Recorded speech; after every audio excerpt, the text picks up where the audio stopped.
verso 19.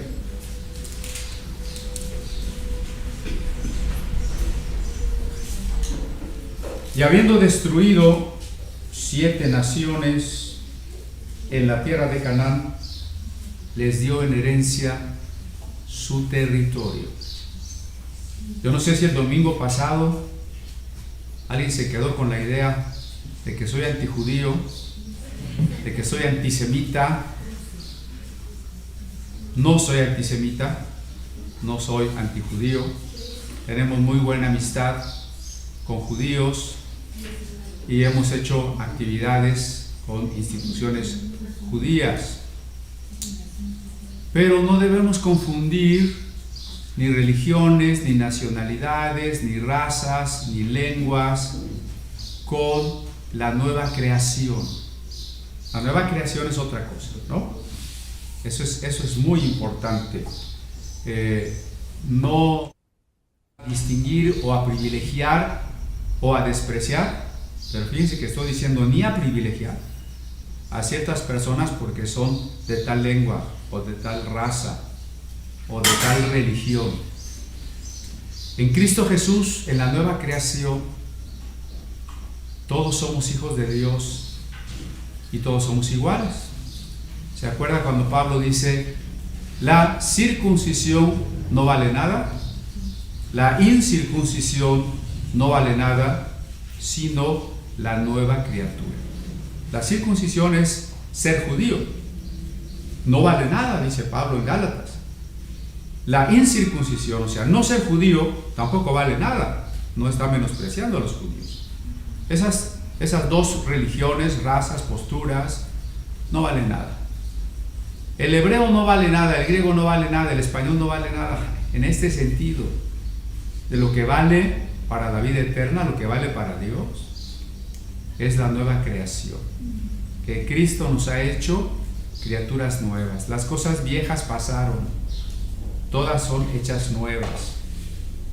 Y en este verso 19 que ya hemos comentado en parte, se nos recuerda que 7 naciones fueron destruidas para que Dios entregara en heredad la tierra. Recordemos que en el Antiguo Testamento, que es un periodo más que una sección de la Biblia, es un periodo, el pueblo de Israel está viviendo un conocimiento paulatino, creciente de Dios. Poco a poco va conociendo a Dios, para llegar al punto donde pueda conocer al Mesías.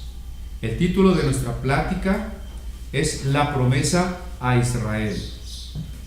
Me parece que el domingo pasado nuestro video tuvo muchas visitas porque yo lo titulé La profecía a Israel, y como estaba el problema de la guerra, yo creo que mucha gente le picó y dijo, ¿qué van a decir de la guerra?, ¿no? Y a lo mejor ya decepcionados le cambiaron. ¿Por qué le llamo la promesa a Israel? Por favor, una el versículo donde Pablo empieza su predicación, el 17. El Dios de este pueblo de Israel escogió a nuestros padres. Júntelo con el 23. De la descendencia de este y conforme a la promesa, Dios levantó a Jesús. ¿Sí? Note ese principio y ese final. ¿Por qué Pablo va a hacer todo este recuento histórico? Y por eso llamamos la profecía a Israel el domingo pasado, porque profecía es un mensaje de Dios, un repaso histórico donde se pueda ver la mano de Dios, el plan redentor de Dios, la economía de la salvación, que va de la elección en donde se da la promesa a Abraham, al cumplimiento de la promesa que es Jesús. Verso 17 y verso 23. ¿Sí lo puede ver con claridad? En el 17 empieza la promesa. El Dios de este pueblo escogió a nuestros padres. Y ahí en esa elección que es a Abraham, se le dio la promesa. Y el 23, de la descendencia de este y conforme a la promesa, Dios levantó a Jesús. Entonces, este es el hilo conductor. Desde que se entrega la promesa hasta que se concreta y se realiza la promesa. Todo este repaso histórico de Pablo se trata de eso. Seguramente muchos de los oyentes se conocían las historias, pero lo importante ahora es estructurar esas historias con un significado. Lo más importante es el sentido, el significado. Hay algo que la inteligencia artificial no va a poder hacer: darle a usted el sentido de las cosas. Eso no lo va a poder hacer. Eso solo lo podemos hacer nosotros. Eso solo lo puede brindar el Espíritu Santo a aquel que está atento, escuchándolo. Es en este repaso histórico de la promesa, al cumplimiento de la promesa, donde Pablo les recuerda que Dios les entregó una tierra física. Pero cuando vino Jesús, y Él es el cumplimiento de la promesa, ¿Dios nos entregó una tierra física?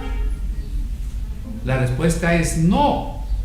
Por eso ni Jesús subrayó alguna convocación para recuperar el territorio que el Deuteronomio de manera ideal delimita desde el Éufrates hasta Egipto. Jesús jamás hizo un llamado de ese tipo. Ni los cristianos estamos comprometidos con una recuperación de un territorio físico. Es más, ni siquiera Abraham.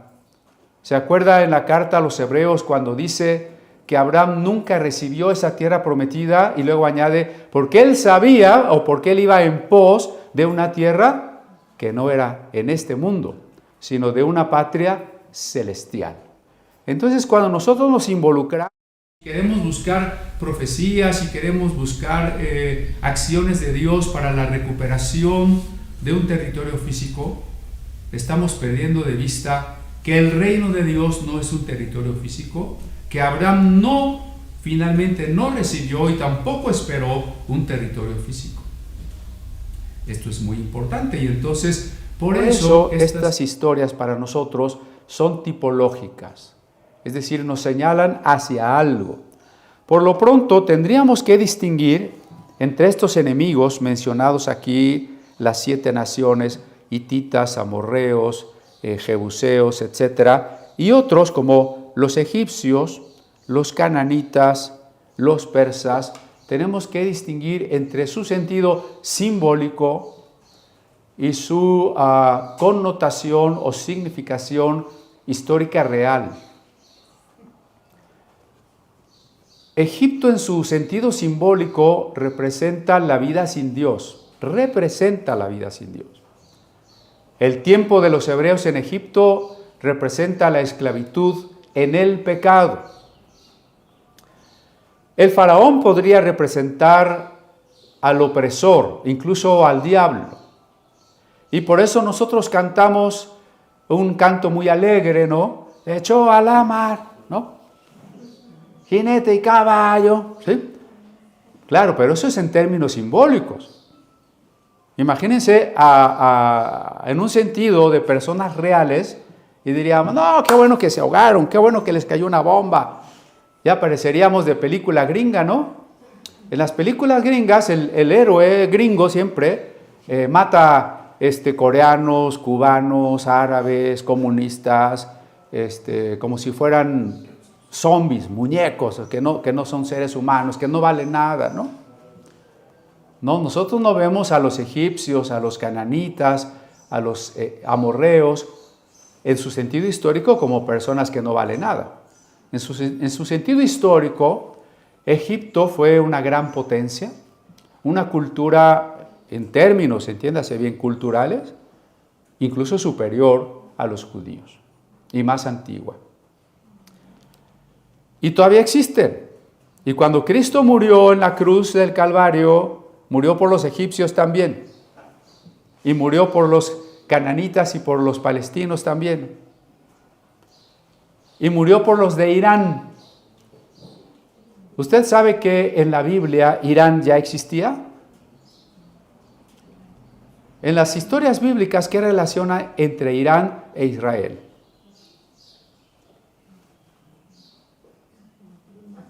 Luego vemos las noticias relacionadas con la Biblia. Bueno, el territorio que hoy ocupa Irán es Persia. ¿Cuántas veces en la Biblia se menciona Persia? Israel ya estuvo hace 2500 años, ya estuvo bajo el dominio de los iraníes. Ya estuvo bajo el dominio de los persas.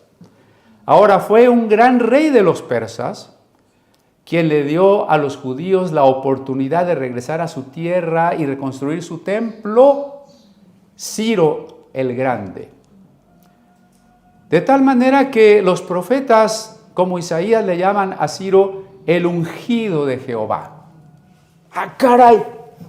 ¿Cómo que los iraníes tenían un ungido de Jehová y le dieron a los judíos esa oportunidad?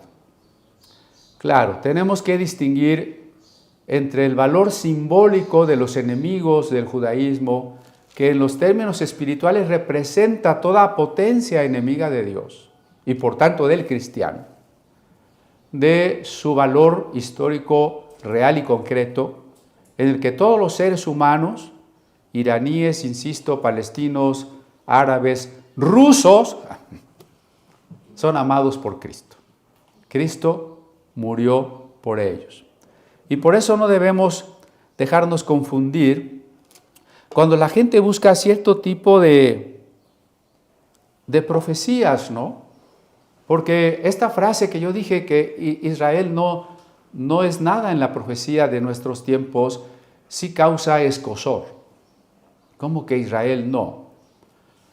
Bueno, ¿por qué la gente se imagina que Israel significa algo? Porque cuando dice que el anticristo entrará en el templo de Dios, la gente se imagina un templo físico de los judíos. Pero ese pasaje está en el Nuevo Testamento. Y en el Nuevo Testamento, el templo de Dios es la iglesia. La iglesia. ¿Qué tendría que ver Jesús con un pueblo o con la parte de un pueblo que le ha rechazado? No todos los judíos le han rechazado. No debemos generalizar, ¿eh? Todos los judíos son salvos porque son judíos. A ver. Jesús no les dijo a algunos judíos, ¿ustedes son hijos de vuestro padre el diablo? ¿No les dijo, Dios podría levantar hijos a Abraham de estas piedras? Entonces no se confíen en que ustedes son judíos, en que ustedes hablan la lengua santa o que pertenecen a la comunidad del pueblo elegido. Para Jesús eso no tenía importancia. Por eso dijo, ustedes son hijos de su padre el diablo, le dijo a los líderes judíos. Y no porque todos los judíos sean del diablo, lo que estoy diciendo es que no generalicemos. Ni todos los judíos son salvos, por eso los profetas hablan de un remanente. Si todos fueran salvos, ¿por qué hablar de un remanente? Algunos judíos son bastante nefastos en nuestra época y en nuestro país. No digo nombres. Pero no solo algunos judíos, también algunos árabes y muchos mexicanos son nefastos, ¿no? Claro, no generalicemos. Ni todos los indígenas son buenos, todos los inditos son buenos, ¿verdad? Pobrecitos. Y todos los blancos son unos colonialistas, ¿no? Y todos los hombres son unos violadores. Y todas las mujeres son tan buenas. ¿Ven? Generalizar es provocar mentiras. Es casarse con ilusiones. Entonces, no pensemos que los judíos son unos favoritos de Dios y que entonces por eso van a reconstruir el tercer templo. Y cuando durante la gran tribulación la ciudad de Jerusalén esté rodeada, y así lo dicen los libros de interpretación escatológica, cuando esté rodeada Jerusalén por los rusos, Gog y Magog, el comunismo, el anticristo, cuando esté Jerusalén rodeada por los árabes, los ismaelitas, el rey del sur y todas las naciones, entonces va a venir Jesús y los va a matar a todos para salvar a Israel. ¿Que cuando Jesús vino los salvó de esa manera? ¿Es de esa manera de la que necesitan ser salvados? Es lo mismo que si decimos, es que Jesús vino a salvarlos de los romanos. Sí era importante no estar bajo la bota romana, pero eso no era lo más importante de lo que tenían que ser salvados. Jesús los salvó de lo que realmente tenemos que ser salvados. Por ahí vi una película de esas que se tratan del rapto y demás, y resulta que al final de la gran tribulación, cuando Israel ya estaba a punto de caer, los únicos que lo estaban apoyando eran los gringos y Jesús. Jesús y los gringos van a salvar a los judíos, ¿no? Cuidado con degradar la Sagrada Escritura a alianzas políticas, raciales, religiosas, de izquierda o de derecha. Vamos más al fondo, ¿no? Si el Señor nos entrega una tierra prometida, ¿cuál es la tierra prometida para el cristiano? Y aquí hagamos un rápido repaso a la tipología. La Pascua, que es la liberación del pueblo en Egipto, tuvo su cumplimiento en la muerte de Jesús, como el Cordero de Dios. Jesús murió exactamente el día de la Pascua. ¿Y cómo se cumple en nosotros la Pascua? Cuando aceptamos a Jesús como Señor y Salvador de nuestras vidas. Allí salimos de nuestro Egipto, ¿sí? De nuestro Egipto espiritual, ¿eh? No estoy en contra del Egipto físico. Si usted puede ir de viaje a Egipto, hágalo, pero no al espiritual. Después de la Pascua vino el Pentecostés. De acuerdo con la tradición judía, fue 50 días después, cuando Dios entregó la ley en la montaña del Sinaí. Ese es Pentecostés. Pentecostés, como tipo, se cumplió en aquella fiesta en que los primeros discípulos estaban en aquel aposento alto y se derramó el Espíritu Santo.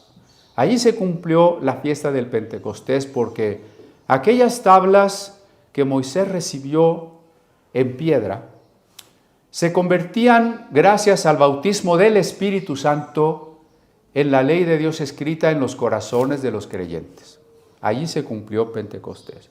¿Y cuándo se cumple nuestro Pentecostés? Cuando cada uno de nosotros seamos bautizados con el Espíritu Santo. Por eso Comunidad Apostólica es una iglesia que no solo predica la Pascua, es decir, la conversión. También insistimos bastante en el bautismo con el Espíritu Santo. Nuestro Shavuot, nuestro Pentecostés. La tercera gran fiesta es la fiesta de tabernáculos. Una fiesta que se celebraba cuando los hebreos ya estaban en la tierra, ya habían dejado de ser nómadas, ya vivían en un solo lugar. Y una semana al año, que era una semana muy divertida, porque no debías de vivir en tu casa, sino que en el patio, en la calle, en el campo, deberías hacer una casita de campaña y ahí te quedabas a vivir con los niños una semana, ¿no? Los niños felices, divertidos, ¿no? Esa fiesta simbolizaba el recuerdo de que un tiempo fuimos peregrinos y que ahora Dios había entregado una tierra. ¿Cuándo se cumple para nosotros nuestra fiesta de tabernáculos? Es decir, ¿cuándo estaremos ya en la tierra prometida? Recordando cuando teníamos una casita toda endeble que se hacía viejita y que se enfermaba. En la resurrección. ¿Sí? Nuestra fiesta de tabernáculos es el día que Jesucristo regrese y nosotros resucitemos.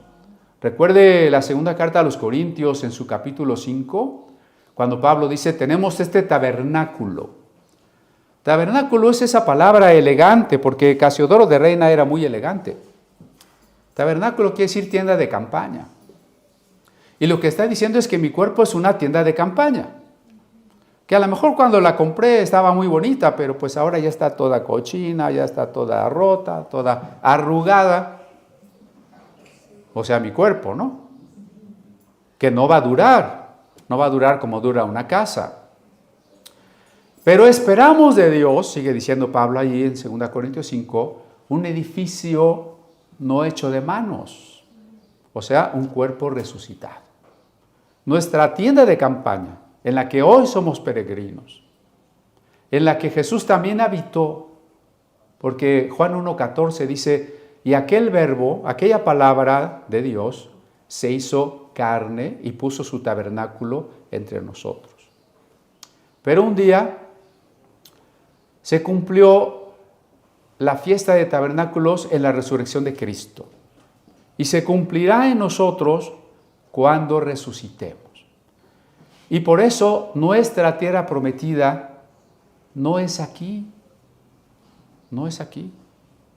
A lo largo de la historia de la iglesia hubo comunidades que se compraron alguna tierra o incluso que se fueron a Jerusalén para establecer la nueva Jerusalén. La nueva Jerusalén no la establecemos nosotros. La nueva Jerusalén es la iglesia y quien la está formando es Jesucristo. ¿No dice, voy pues a preparar lugar para vosotros? ¿Quién está formando la nueva Jerusalén? Que somos nosotros. Cristo. Y no se va a establecer en esta tierra, ni siquiera en Tierra Santa. ¿Dónde es Tierra Santa? Si hablamos en términos turísticos, Palestina. Si hablamos en términos teológicos, Tierra Santa es todo lugar donde yo me pare, porque ahí está el Señor, ¿no? Pero no es en esta tierra donde el reino de Dios se va a establecer en plenitud, sino en la resurrección. Esa es nuestra tierra prometida. Entonces, no confundamos algún tipo de defensa del territorio aquí en el mundo. Ya hemos dicho varias veces que no avalamos las acciones ni las mentiras de Hamas, grupo terrorista al que ahora se le quiere decir que no es terrorista, ni las acciones de algunos palestinos, ni de los iraníes, ni de los judíos, ni de los judíos. Mucho de lo que afirman las publicaciones en internet o en periódicos tienen el sesgo de las mentiras de cada grupo. La prensa de este lado del mundo es pro-judía, pro-norteamericana, la prensa del otro lado del mundo es pro-islámica, pro-árabe, y cada una publica sus propias mentiras, ¿no? Como también nuestros periódicos mexicanos. Yo espero que usted no tome alguno de esos periódicos como si fuera la Biblia y siempre esté comprando su periódico y se crea todo lo que dice su periódico. No es la Biblia. Bueno, sigamos adelante. Si todavía está conmigo, ¿no? Entonces, ¿cuál debería ser nuestra actitud frente a los enemigos de lo que en un tiempo de la historia fue físicamente un pueblo de Dios? Cuando menos en cuanto a llamamiento, porque en la realidad vemos que solo un remanente. ¿Sí queda claro eso? Dios pudo llamar a todos. Muchos son los llamados, pocos los escogidos, ¿no? Dios llamó a todos los judíos, pero solo un remanente fue fiel. Solo un remanente respondió. Pero entonces cuando otro reino, otro grupo, otro país está en contra, ¿qué debemos pensar? Algunos dicen, no, pues mira, es que como tú no estás a favor de Israel, cuando la Biblia dice, yo bendeciré al que te bendiga, maldeciré al que te maldiga, entonces tú estás bajo maldición. Y llegan a ese tipo de supersticiones, ¿no?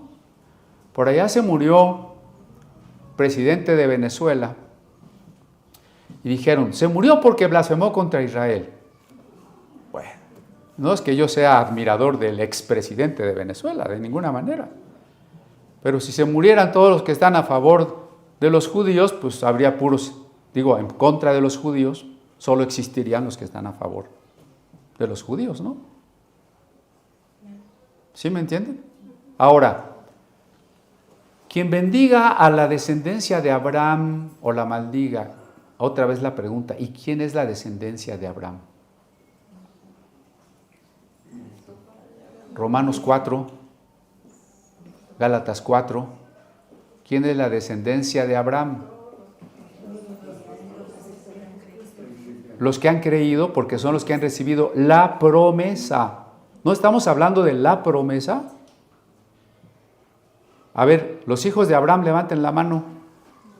Aunque sean Ahuatlaca, Totonaca y eso, Zacapuastla y demás, somos hijos de Abraham, ¿no? Porque hemos aceptado la promesa. Pero estaba yo en esta pregunta y entonces, ¿cuál es la actitud incluso de Dios contra los enemigos de Israel? Ah, caray. Esa pregunta está más difícil, ¿no? ¿Cuál es la actitud de Dios? Luego trato de irme despacito porque ya veo que cuando digo las cosas muy rápido, me entienden al revés. Ay. No ustedes, por ahí. ¿Cuál es la actitud de Dios con respecto a los enemigos de Israel? Hay un libro en la Biblia muy interesante, muy desconcertante. El libro de Jonás. El libro de Jonás. Vamos a pensar por un momentito en el libro de Jonás. Dios le dice a este profeta, ve a predicar a la ciudad de Nínive. Y entonces, como Jonás se parecía a los congregantes de Comunidad Apostólica, dijo, no, a mí me da pena. Yo mejor me voy para otro lado. No, Jonás no tenía como obstáculo el que le diera pena predicar, o le diera flojera, o que estuviera muy ocupado. El problema de Jonás era otro. Usted tiene que recordar que la antiquísima ciudad de Nínive era la capital del reino de Asiria. ¿Qué digo reino? Del imperio asirio. Era un imperio. Un imperio que era enemigo de Israel. Tan enemigo de Israel que invadió el reino del norte conformado por 10 tribus, Rubén, Isaacar, Zabulón, Gad, Aser, Neftalí, etc. Invadió ese reino y lo destruyó. Mató a mucha gente y a los demás miembros de esas 10 tribus los dispersó de tal manera que esas tribus desaparecieron para siempre. ¿Por qué le decimos hoy a los judíos judíos si Judá era una sola de las 12? Pues porque las demás desaparecieron gracias a los asirios. Dígame si los asirios eran enemigos o no. Después de asolar el territorio de Israel, destruir sus ciudades, matar a su gente, sitiaron la ciudad de Jerusalén mientras gobernaba el rey Ezequías.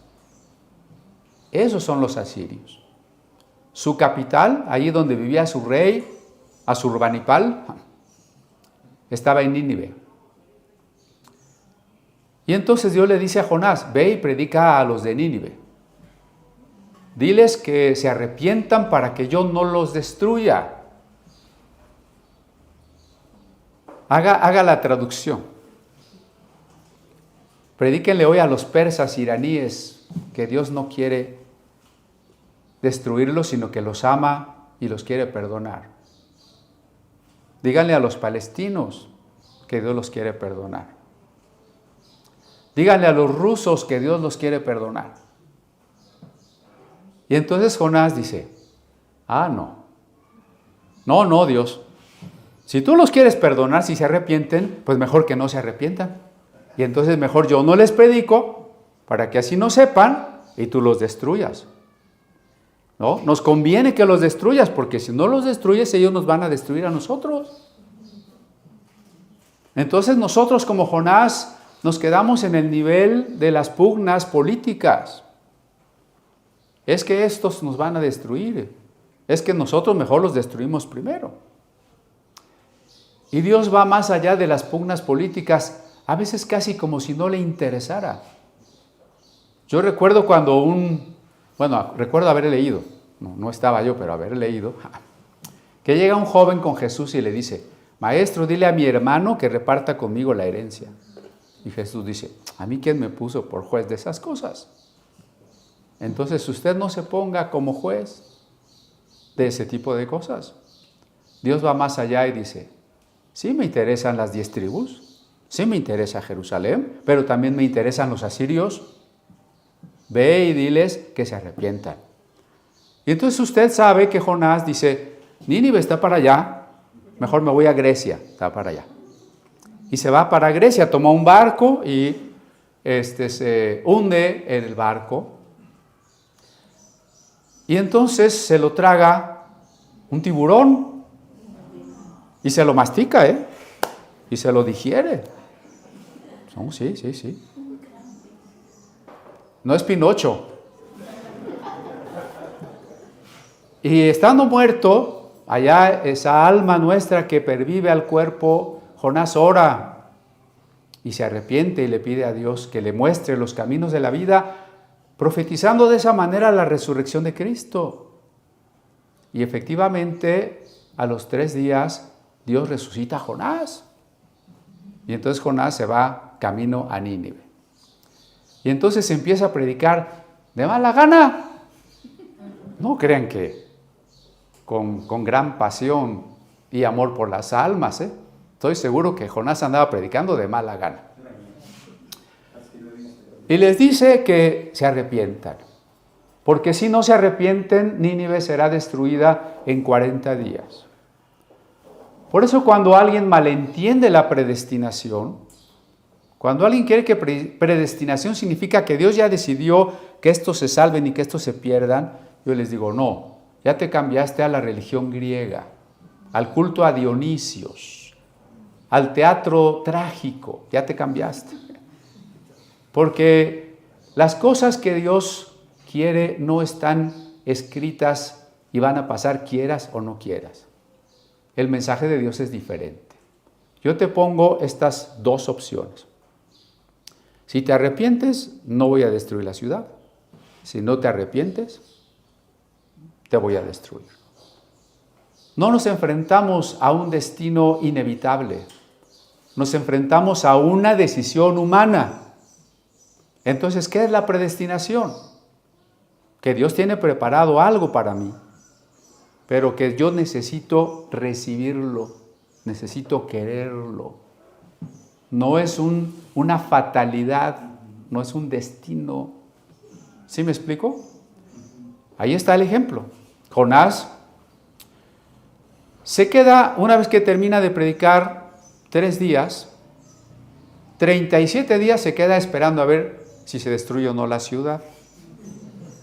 Fíjense el desequilibrio, ¿no? Se hubiera quedado a formar una iglesia o a discipular, no. Él se fue allá a una colina cerca y dijo, aquí me quedo. Necesito ver si Dios va a destruir la ciudad o no.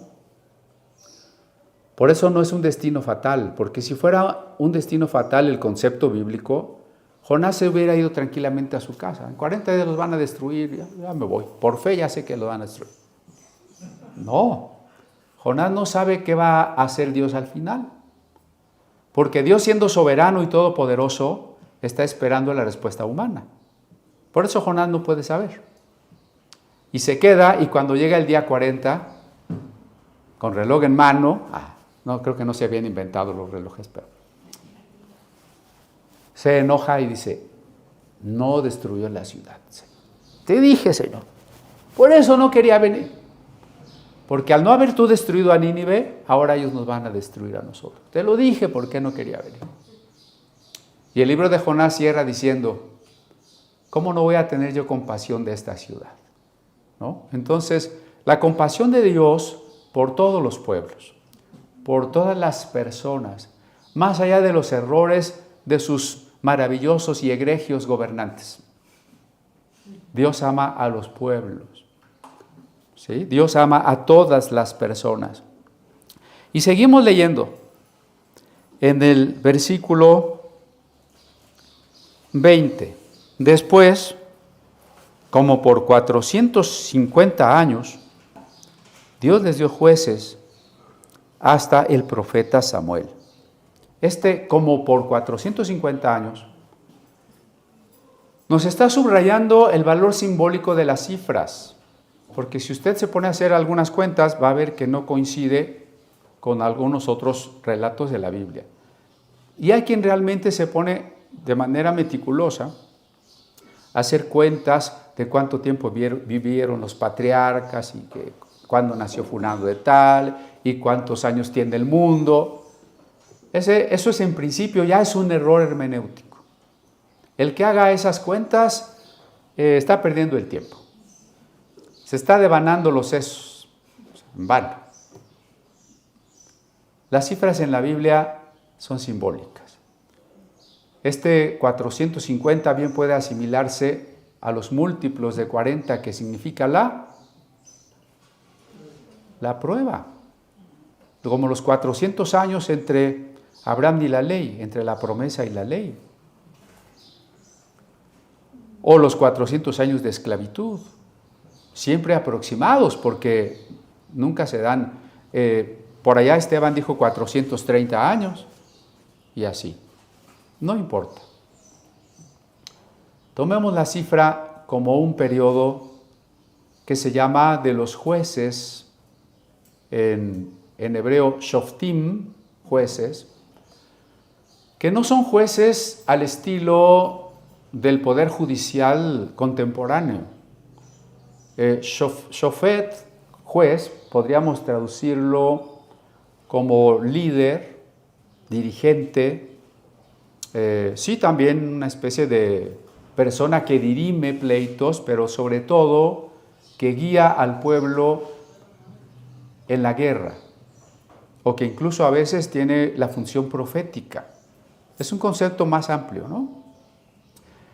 Y aunque el periodo de los jueces debe haber sido bastante amplio, en la Biblia solo se dan nombres de 12 jueces, porque es otra vez el número simbólico. Así como hay 12 tribus, así como hay 12 apóstoles, el libro de Jueces nos da el nombre de 12 jueces. Y una jueza. No sé si al estilo de los 12 jueces y una jueza, 12 apóstoles y una María Magdalena, no lo sé, pero se parece, ¿no? Bueno, en este periodo, el pueblo de Israel no es un pueblo unido. Esto habría que pensarlo. Yo a veces pienso si hay que poner ejemplos, porque si no los ejemplos luego nos revuelven más. Cuando dicen, a ver, llegaron los españoles, ¿se acuerdan? Llegó Cortés y quería conquistar a los aztecas, pero no podía si no le ayudaban los tlaxcaltecas. Y entonces alguien tal vez diga, esos tlaxcaltecas traidores a México. A ver, espérenme, México no existía. Existía un grupo de tribus que no tenían una conciencia de unidad. Entonces, en un sentido real, histórico, el tiempo de los jueces, Israel no existía como existirá en tiempos de la monarquía. Lo que hay es un grupo de tribus que tienen una cierta alianza, que a veces tienen una confederación, una anfictionía. Anfictionía quiere decir que están unidos en torno a tradiciones religiosas ancestrales, pero que a veces también se matan entre ellas y se pelean entre ellas. ¿Sí me explico? Y que se pelean por territorio y se pelean por otras cosas. Es un tiempo de alianzas entre tribus. Y dice el libro de los jueces una frase interesante. Me estoy tomando tiempo para platicarles del Antiguo Testamento, si se dan cuenta. No vayan a decir, pastor, estamos en Hechos. Sí, claro, pero yo quiero aprovechar Hechos siempre para también iluminar el Antiguo Testamento, porque es desde el Nuevo donde vamos a iluminar el Antiguo, ¿no? La frase que está en el libro de Jueces varias veces es, y cada uno hacía lo que bien le parecía. Y cada uno hacía lo que bien le parecía. Oiga, ¿y eso es bueno o eso es malo? Los anarquistas nos dirían, eso es buenísimo, ¿verdad? Los fascistas dirían, eso es malísimo. ¿Eso es bueno o eso es malo? Depende. Y aquí entonces tenemos que hablar de la libertad. En principio, que cada quien haga lo que le parezca bien es una base de libertad. Pero ¿qué es la libertad? ¿Y cómo hacemos para que la libertad no derive en un libertinaje? Déjenme adelantar un poquito, y lo dice Pablo en el siguiente verso, que después tuvieron a un rey que se llamó Saúl, ¿no? Pero cuando la gente le dijo a Samuel, conste que me estoy adelantando al final de la época de los jueces, porque este versículo 20, en eso termina, ¿no? Después de 450 años les dio jueces hasta el profeta Samuel. Me estoy adelantando tantito hasta el profeta Samuel. Cuando no había rey en Israel, todo este periodo no había rey en Israel. ¿Sí está conmigo? Los que llevaron el programa de lectura del año pasado saben perfectamente de qué estoy hablando, ¿no? Y entonces se acercan a Samuel y le dicen, escógenos un rey. ¿Y qué hace Samuel? Samuel llora, se rasga las vestiduras, se queja con Dios y le dicen, Dios, te quieren cambiar, tú que eres el rey, por un rey humano. Entonces, a la luz de estas palabras de Samuel, analicemos primero el periodo de los jueces. De acuerdo con las palabras de Samuel, ¿quién era el rey en Israel? Dios. Entonces, si cada uno hacía lo que bien le parecía, eso es bueno, si está reconociendo a Dios como su rey. Y que cada uno haga lo que bien le parece está mal si no está reconociendo a Dios como su rey. ¿Sí me explico?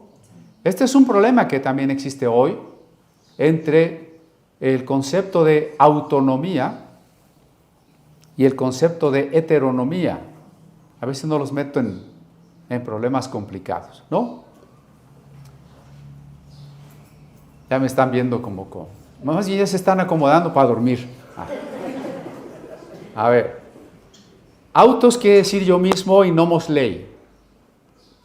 Y heteronomía quiere decir algo distinto es la ley. Hay personas que dicen, es que yo tengo que ser mi propia ley. Y otros dicen, no, es que tú tienes que aceptar la ley que se te impone, por ejemplo, desde la Torá de Moisés.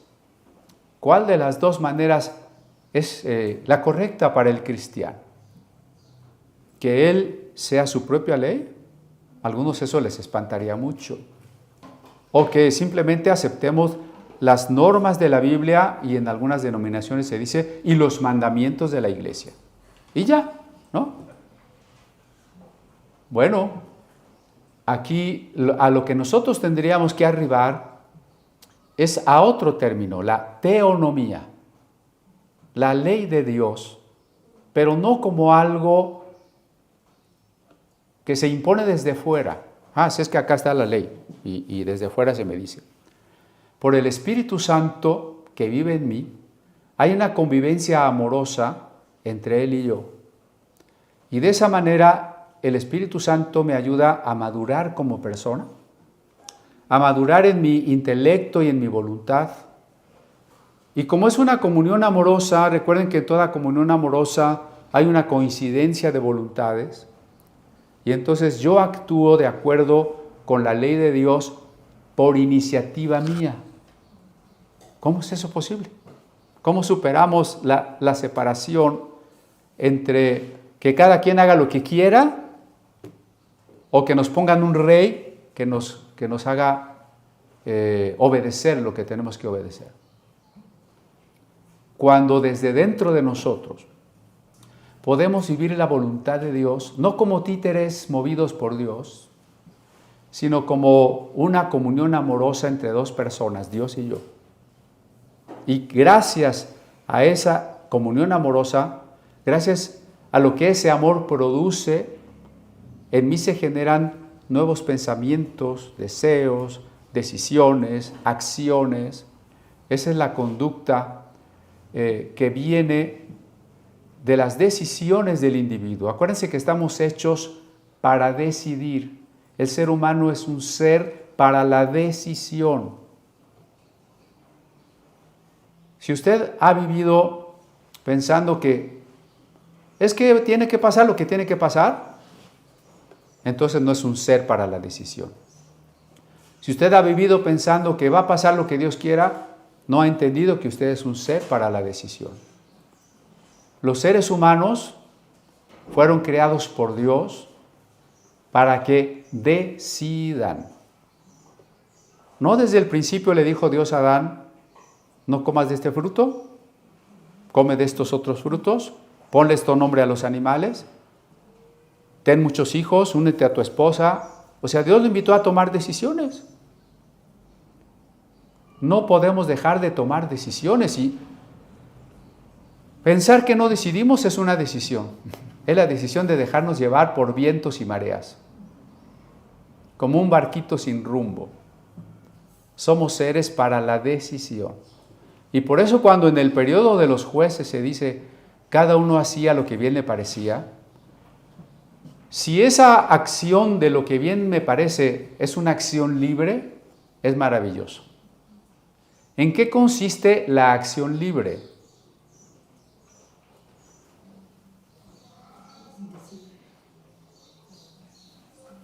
Yo espero que no se me estén durmiendo, ¿eh? No, hoy sí no he visto a nadie dormido, les soy sincero.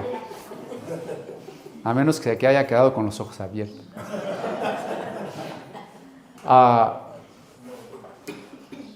Cuando yo actúo y en el fondo es algo que me ha obligado a actuar de esa manera, no soy libre.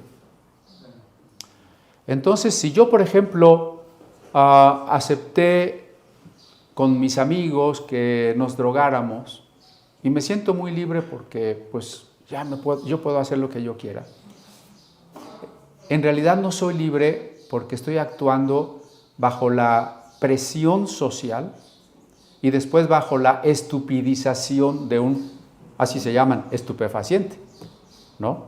Entonces no soy libre. Cuando yo digo, pues no mato a mi vecino que me cae muy mal porque si lo mato me llevan a la cárcel, no soy libre. Porque hay una conveniencia o hay un castigo que desde fuera me está obligando a actuar de cierta manera. Cualquier cosa que parezca buena o mala, pero que me obliga a actuar de una manera que no es una decisión solo mía, auténtica mía, no es libertad. Entonces, ¿qué es la libertad? ¿Cuándo la decisión de la voluntad es voluntad para sí misma? ¿Cuándo? Solo hay un caso. Cuando yo deseo y puedo, tienen que ser las dos cosas. Cuando yo deseo y puedo hacer lo que debo, esa es la libertad. Fíjense que la libertad no está peleada con la ley, porque lo que debo está enunciado en la ley. Ese es el malentendido hoy, que la gente busca el libre desarrollo de la personalidad. Y eso está hasta en las leyes, ¿eh? Pero ese es un concepto mal utilizado. Si entendemos qué es persona, persona es un ser racional en su relación con los demás. Entonces, cuando decimos libre desarrollo de la personalidad, y con ello estamos eliminando la importancia de cómo soy en relación con los demás, estoy eliminando el concepto persona. Y cuando digo la palabra desarrollo, y en lo que en realidad estoy justificando es que la gente se destruya y se enajene, ya eliminé el concepto desarrollo. Y cuando digo que la gente haga lo que se le da la gana, que le imponen las modas y las ideologías, estoy eliminando el concepto libertad. Entonces el libre desarrollo de la personalidad no significa nada en ese contexto.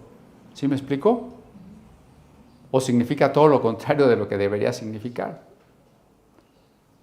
La libertad es querer y poder hacer lo que debo. ¿Se acuerdan cuando el apóstol Pablo se encontraba en esa disyuntiva y decía, es que yo sé lo que es lo bueno, con la mente conozco la ley de Dios y quiero hacer lo bueno, pero no puedo? Y también con la mente sé algo que es malo y digo, no quiero hacer lo malo y termino haciéndolo. Esa no es la libertad. Por eso la libertad tiene que ser ambas cosas, lo que deseo y lo que puedo. Y cuando se unen esas dos cosas, lo que deseo y lo que puedo, en la búsqueda de lo que debo, he llegado a la libertad. Pero todavía falta. Porque ahora la gran pregunta es, ¿y qué debo? ¿No? Debo querer lo que debo y tengo que poder lo que debo, pero ¿qué debo? El deber está enunciado en una sencillita palabra, amor. Amor. Entonces, si juntamos ambas reflexiones, concluiremos que soy libre en la medida que amo. Cuando mis acciones están determinadas por el amor, estoy siendo libre. La libertad no es una cosa que simplemente se tiene o no se tiene. Porque a veces hay una discusión. ¿El hombre es libre o no es libre? Y entonces viene Pelagio y otros teólogos, ¿no? Arminio, no estoy en contra de ellos, pero el hombre es libre. Y luego viene Agustín y Calvino y Lutero y dicen, el hombre no es libre. ¿El hombre es libre o no es libre? No, es que no se trata de si tienes o no tienes la libertad, porque sería como el dinero. ¿Tienes dinero o no tienes dinero? Bueno, depende para qué. ¿Sí? ¿Tienes dinero para comprarme un carro de lujo? No, pues no. ¿Tienes dinero para comprarte un bolillo? Pues creo que sí. Entonces no es nada más si tienes dinero, no es nada más si tienes libertad. ¿Cuánta libertad tienes? ¿Tienes libertad para qué? ¿Para qué? En la medida en que amamos, nuestra libertad crece, porque eso nos permite cada vez actuar en el terreno del deber hacia Dios, del deber hacia mí, del deber hacia el prójimo. Y en la medida que voy dejando de amar, voy perdiendo mi libertad. Entre menos amo a Dios, más el pecado se enseñorea de mí, soy más esclavo. Entre menos me amo, los vicios se enseñorean de mí como un suicidio lento. Entre menos amo al prójimo, más esclavo soy del caos social, de la desintegración de la familia, ¿no? La libertad se construye, se alcanza en la medida en que crecemos en el amor, porque solo el amor me permite desear y solo el amor me capacita para realizar el bien.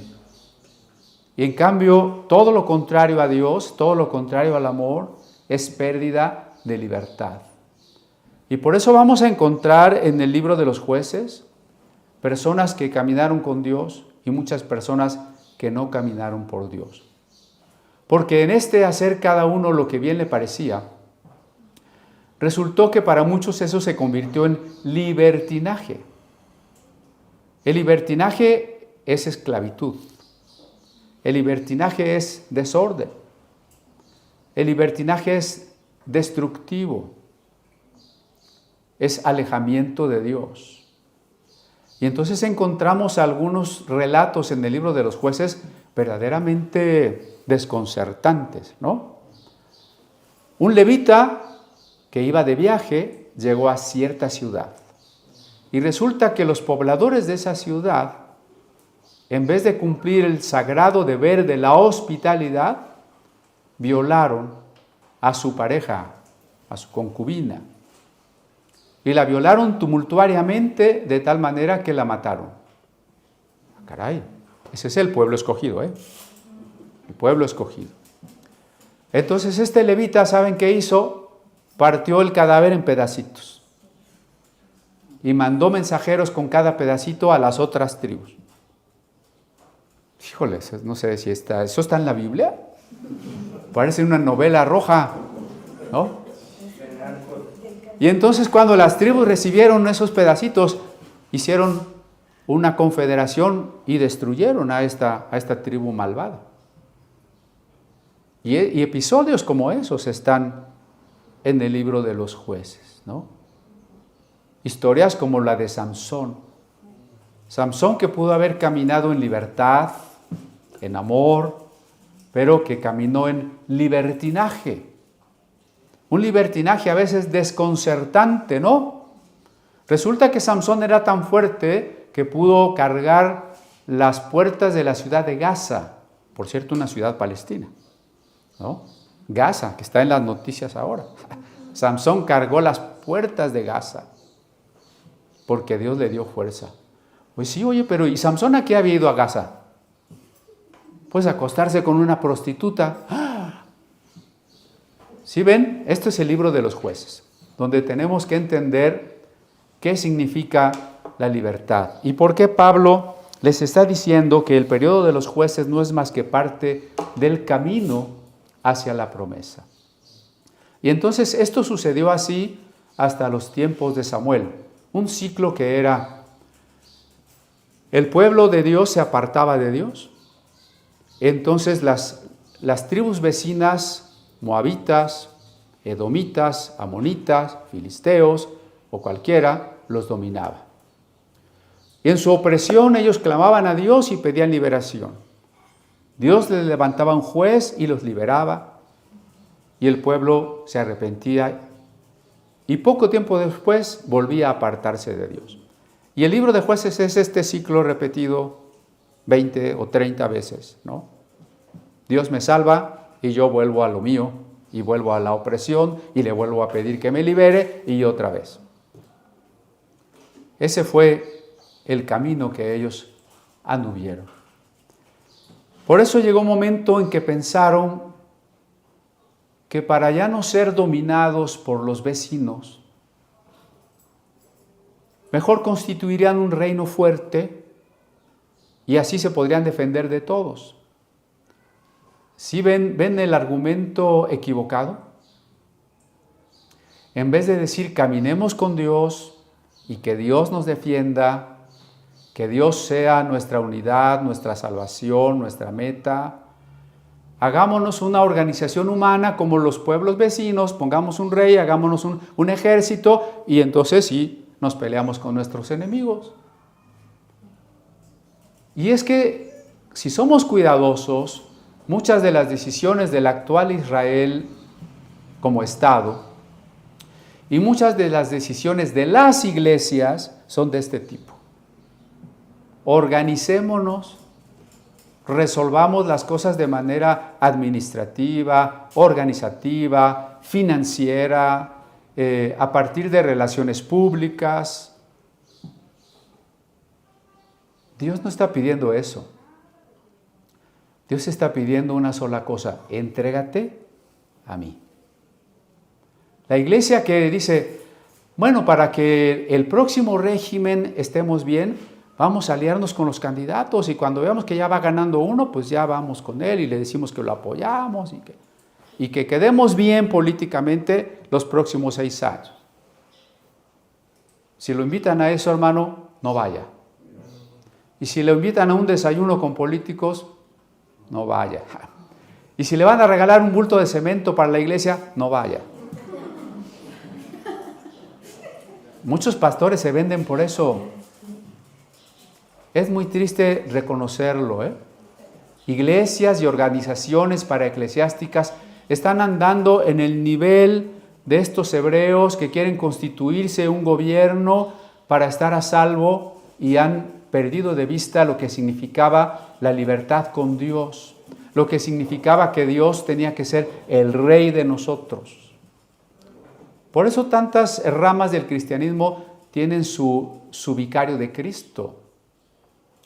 Bueno, Cristo está muy lejos, vamos a poner uno de carne y hueso, ¿no? Hermano, solo Cristo tiene que ser nuestro rey. Por eso es que no nos podemos comprometer con las posturas políticas, aunque nosotros tenemos implicaciones políticas del Evangelio. Estamos en contra de toda injusticia. Nosotros proponemos la justicia, la igualdad, hablando históricamente, la influencia cultural del cristianismo es la que puso en el pensamiento político la idea de persona, la idea de igualdad y la idea de derechos humanos. Son ideas cristianas.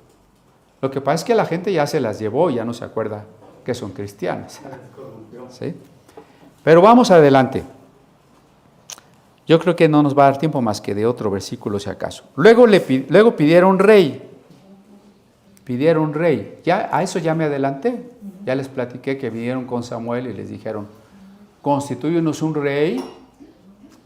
Acá hay lugares adelante, no les da el sol aquí adelante, no se quieren pasar para acá. No, dicen, se duerme más a gusto allá atrás. Ok. Le dijeron a Samuel, escógenos un rey como las naciones vecinas. Los que ya leyeron el programa del año pasado saben que el Deuteronomio no se había escrito. Y que ellos no dijeron, escógenos un rey como dice el Deuteronomio. Dijeron, escógenos un rey como las naciones vecinas. Y ya vimos que Samuel se entristeció y finalmente Dios le dijo, haz lo que piden. Fíjense que misericordioso es Dios como Señor de la historia. Nosotros, su pueblo, muchas veces tomamos las decisiones contrarias a lo que Dios quiere. Y aún así Dios dice, bueno, está bien. Eso que tú escogiste, que no es lo mejor, de todas maneras yo voy a tratar de encaminarlo a el plan que yo tengo para ti. ¿No es bueno Dios? ¿Cuántas veces hemos tomado las decisiones más equivocadas? Y hemos visto la misericordia de Dios. Yo a veces incluso he visto que Dios me impide ciertas cosas, ¿no? Y aquí entre nos, que no me oigan en la transmisión, me he llegado a enojar con Dios. ¿Por qué no me permitiste tal cosa? Pero Dios siempre reencamina nuestros errores. Y entonces Dios dice a Samuel, haz lo que te pide. Y escogen a un rey, que es Saúl, el primer rey de Israel. Estamos en el año 950, 980 antes de Cristo, el rey Saúl. ¿Se acuerdan que quién está predicando? Saúl. Saúl de Tarso, ¿no? Está predicando de Saúl el rey. Y ya explicamos, ¿no?, que Pablo era descendiente de la misma tribu que este rey, de la tribu de Benjamín. Y que precisamente no queriéndose identificar con la grandeza del primer rey de Israel, Pablo escogió cambiar su nombre Saúl por su nombre pequeño, porque Pablo quiere decir pequeño. Y entonces dice, varón de la tribu de Benjamín por 40 años, ¿no? Otra vez simbólico. Quitado les levantó por rey a David, de quien también dio testimonio diciendo, he hallado a David, hijo de Isaí, varón conforme a mi corazón, quien hará todo lo que yo quiero. Aquí está llegando Pablo a un punto importante, a un hito en la historia que está relatando.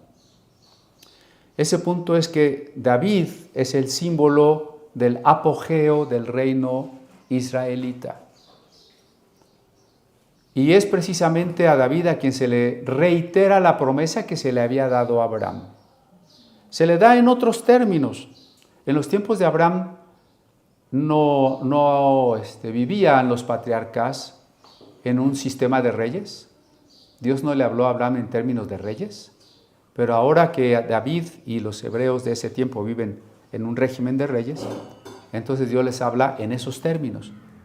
Dios siempre nos habla en los términos que nosotros podamos comprender. ¿De acuerdo?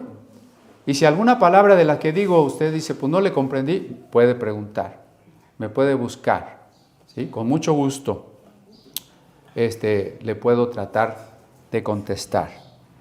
Es ahora a David a quien Dios le reiterará la promesa ¿Por qué a David? Dice, Casiodoro dice, porque es un varón conforme a mi corazón. Ahora, busquemos en un español más contemporáneo qué quiere decir eso. Y podemos traducirlo también porque es una persona que me agrada. Me agrada, ¿por qué? Porque está dispuesto a hacer lo que yo le digo. ¿Por qué prefiero decirlo en términos de español contemporáneo? Porque si no empezamos a pensar en Dios como si Dios tuviera partes. Uno de los atributos de Dios se llama simplicidad. ¿Qué quiere decir simplicidad de Dios? Dios no es para nada simple. No quiero decir que es sencillo de entenderlo, no. Él es misterioso e inescrutable. El atributo de simplicidad quiere decir que Dios no está hecho de pedacitos. No, que no podemos dividir a Dios como nuestro cuerpo, en órganos, corazón, pies, manos. Dios es de una sola pieza, infinita, por supuesto. Déjenme decirlo así, ¿no? Dios es de una sola pieza. Los atributos de Dios no son pedazos de Él.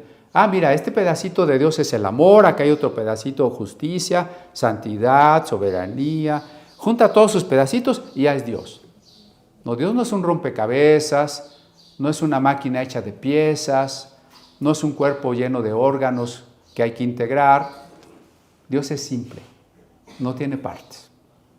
Entonces, cuando alguien dice, es que esto está en el corazón de Dios, a mí me molesta un poco. Soy medio intolerante, ¿verdad? ¿Por qué me molesta? Porque la gente se está imaginando que antes decíamos, si Dios quiere.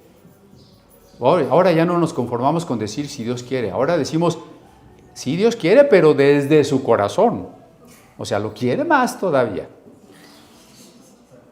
Olvidémonos de eso. Dios no tiene partes. Mejor, la expresión simplemente quiere decir, esta persona le agrada a Dios. Y hay una razón por qué le agrada a Dios. Porque está dispuesto. No porque no tenga errores. La Biblia nos cuenta de los grandes errores de David. Es la disposición. Llévese estas cosas que hemos dicho. Somos seres para la decisión. ¿Qué espera Dios de nosotros? La disposición. ¿Qué anhelamos? Caminar en la libertad del amor. ¿Sí se está quedando con las conclusiones? Y fue precisamente a este David, y cerramos con el verso en griego, que debe estar ahí en la pantalla. El verso en griego, que debe de decir, tutu o theos apotu, spermatos kat epangelion, igagen to Israel sotira Yesun. ¿Sí ya está?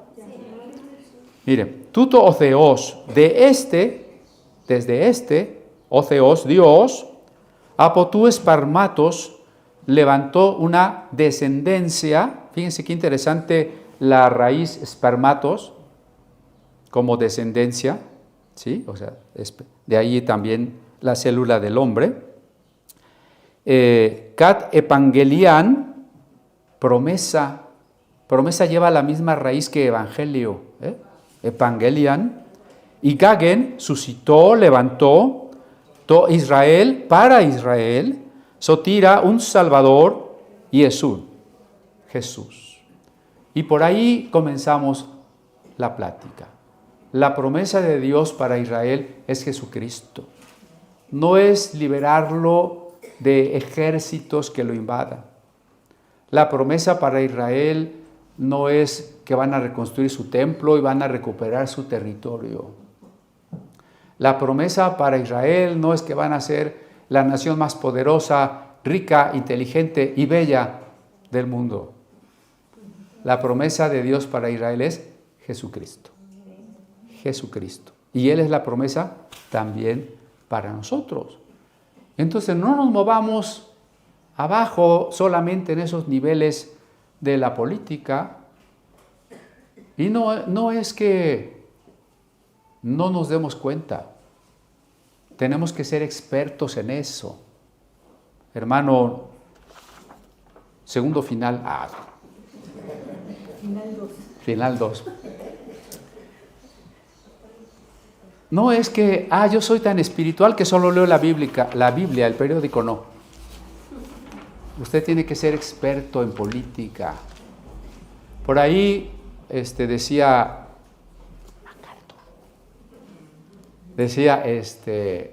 no me interesa las circunstancias del mundo, cómo está todo de mal, yo nomás veo a Dios en su trono. O sea que no me importa el prójimo. No, hermanos. Si ustedes leen Ezequiel, Isaías, Jeremías, van a ver que ellos describen a la perfección, mejor que los sociólogos, politólogos, antropólogos, la situación de su tiempo. Por eso es que nosotros tenemos que saber. No usamos ninguna ciencia social para interpretar la Biblia poniéndolas por encima de la Biblia. Nunca. La Biblia tiene la última palabra, la última autoridad, siempre la Biblia. Nosotros tenemos que estar bien informados, ser expertos, entender el mundo en que vivimos, preocuparnos por el prójimo, pero nosotros tenemos una visión más que nadie puede tener. Esa es la visión de la promesa.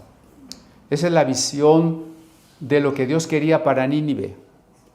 Esa es la visión que le faltaba a Jonás. Esa es la visión de Jesucristo. Esa es la que nosotros queremos. Amén.